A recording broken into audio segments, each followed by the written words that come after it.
Assalamualaikum warahmatullahi wabarakatuh. Perkenalkan, nama saya Nailul Munasa Fitri, NIM 2018-31071.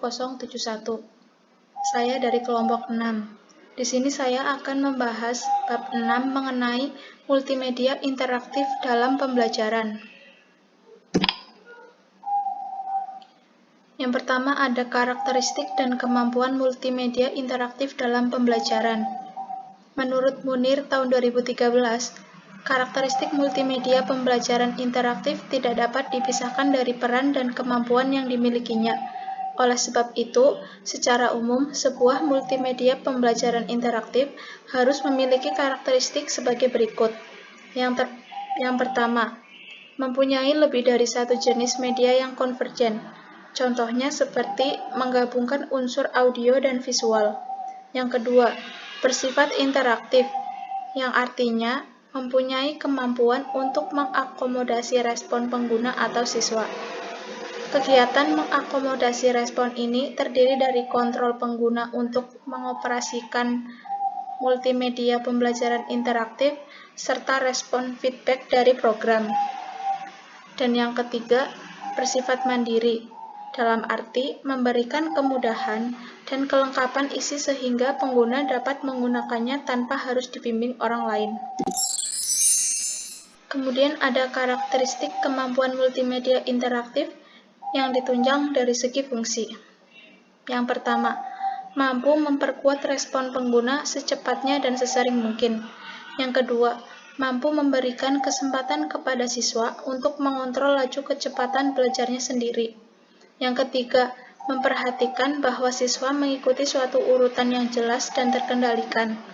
Yang keempat, mampu memberikan kesempatan adanya partisipasi dari pengguna dalam bentuk respon, baik berupa jawaban, pemilihan, keputusan, percobaan, dan lain sebagainya.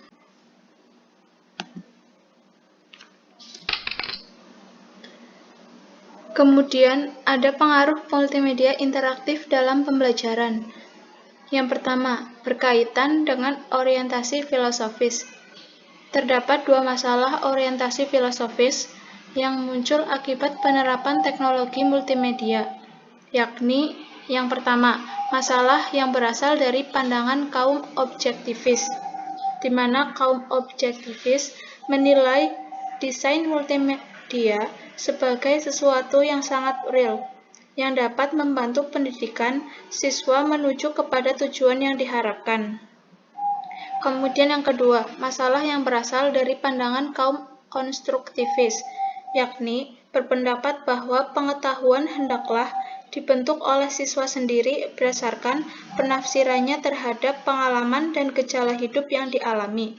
Kemudian yang kedua, berhubungan dengan lingkungan belajar.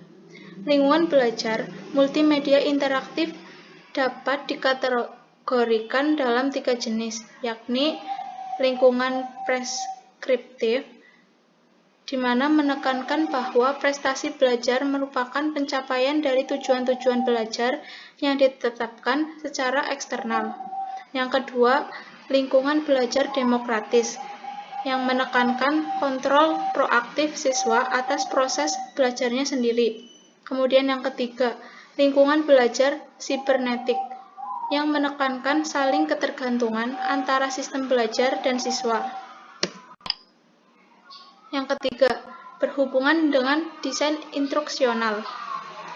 Pada umumnya, desain pembelajaran multimedia dibuat berdasarkan besar kecilnya kontrol siswa atas pembelajaran dalam lingkungan yang demokratis dan sibernetik.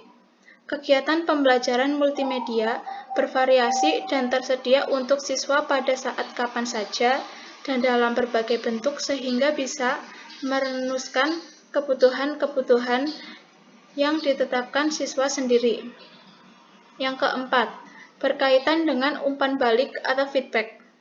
Sifat dari umpan balik dalam pembelajaran multimedia sangat bervariasi, tergantung pada lingkungan di mana multimedia itu digunakan. Kelima, sifat sosial dari jenis pembelajaran ini.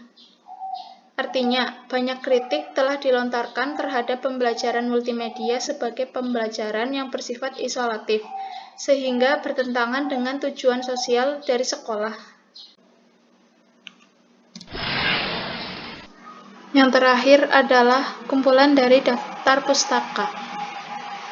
Sekian dan terima kasih.